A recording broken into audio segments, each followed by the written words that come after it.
As coding interviews go, today's is not particularly challenging, but it is my preferred form of question where it is not testing you for some magical intuition and instead focuses on basic programming skills. So let's jump in and have a look. Here we have a very basic problem statement. Given an input string and an opening parenthesis index, we have to return the corresponding closing parenthesis index if any, otherwise we will return null. Now, as we've mentioned before, when starting out, if an example is not given, it's a great idea to verify your assumptions by writing down an example. Here we have an input string, and given an index pointing to the first bracket, we should return the corresponding closing bracket. The key thing to note over here is that between the opening and the closing, there might be multiple nested opening and closing sections. For example, a bit is one section, but the butter is one section, and butter itself is another section. Now let's start writing code based on the things that we know.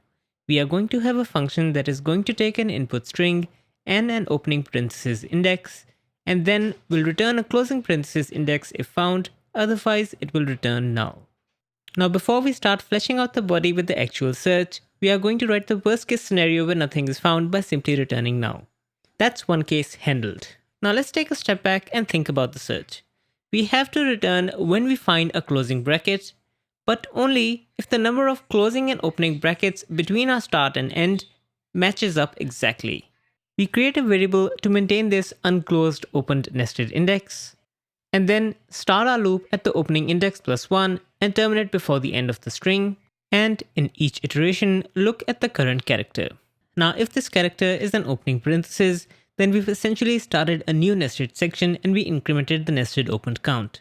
Otherwise, if it's a closing parenthesis and we don't have any nested open sections, then congratulations, we found a closing index.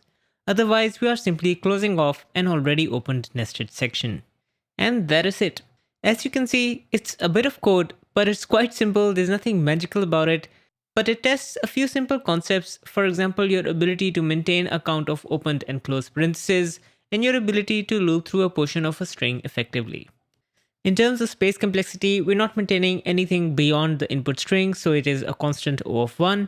And in terms of time complexity, we are simply looping through the string, potentially all the way till the end, so it's linear time or O of n. Now, as an added bonus, just to set yourself apart from the competition, you can start handling exceptional cases. For example, if the opening index is greater than or equal to the input string length, then it is clearly out of bounds and you can throw a new error. And another exceptional case that you can potentially talk about is if the opening index does not actually point to an opening parenthesis. And that's all for this lesson. Even though it wasn't particularly algorithmically complex, it's a good idea to go through these lessons so you can feel a bit more confident and communicate better when you are under the pressure of an actual coding interview. If you enjoyed this lesson, then smash that like and subscribe for more content like this, and I will see you in the next one.